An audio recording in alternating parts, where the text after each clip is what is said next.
Air ഇന്ത്യയും air India എക്സ്പ്രസും ഭാരതത്തിൽ നിന്ന് ദുബായിലേക്കും തിരിച്ചുമുള്ള വിമാന സർവീസുകൾ ഇന്നും റദ്ദാക്കി.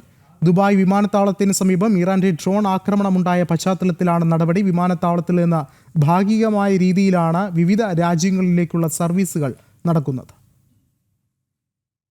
തുടർച്ചയായ രണ്ടാം ദിവസമാണ് എയർ ഇന്ത്യയും എയർ ഇന്ത്യ എക്സ്പ്രസും ഭാരതത്തിൽ നിന്ന് ദുബായിലേക്കും തിരിച്ചുമുള്ള സർവീസുകൾ റദ്ദാക്കുന്നത്. യാത്രക്കാർക്ക് മറ്റൊരു ദിവസത്തേക്ക് ടിക്കറ്റ് മാറ്റുകയോ റദ്ദാക്കുകയോ ചെയ്യാമെന്ന് എയർലൈനുകൾ അറിയിച്ചു. ടിക്കറ്റ് റദ്ദാക്കുന്ന യാത്രക്കാർക്ക് മുഴുവൻ തുകയും തിരിച്ചു നൽകും. അതേസമയം air India express Abu Dhabi, Ras al Khaimah, Sharjah എന്നിവിടങ്ങളിലേക്കും തിരിച്ചും പ്രത്യേക സർവീസുകൾ നടത്തുന്നുണ്ട്. ദുബായ് വിമാനത്താവളത്തിന് സമീപം ഡ്രോൺ ആക്രമണം ഉണ്ടായതിനെ തുടർന്ന് അല്പസമയത്തേക്ക് നിർത്തിവെച്ച സർവീസ് പിന്നീട് പുനരാരംഭിച്ചു. എമിറേറ്റ്സ് എയർലൈനും പ്രത്യേക സർവീസുകൾ നടത്തുന്നുണ്ട്.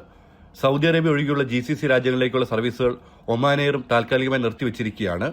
നിലവിലെ സാഹചര്യത്തിൽ വിമാനങ്ങളുടെ സമയങ്ങളിൽ മാറ്റമുണ്ടാകാൻ സാധ്യതയുണ്ടെന്ന് ഭാരതത്തിൽ നിന്നുള്ള വിമാന കമ്പനിയായ ഇൻഡിഗോ അറിയിച്ചു.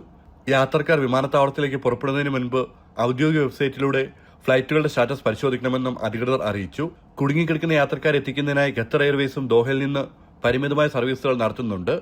വരും ദിവസങ്ങളിൽ വിവിധ രാജ്യങ്ങളിലേക്കും തിരിച്ചും കൂടുതൽ പ്രത്യേക സർവീസുകൾ നടത്തുമെന്നും ഖത്തർ എയർവേസ് അറിയിച്ചു. ഖത്തറിൽ നിന്ന് റോഡ് മാർഗ്ഗം സൗദിയിലെ വിമാനത്താവളങ്ങളിലെത്തി നാട്ടിലേക്ക് മടങ്ങാനുള്ള ക്രമീകരണവും ഖത്തറിലെ ഇന്ത്യൻ എംബസി ഏർപ്പെടുത്തിയിട്ടുണ്ട്.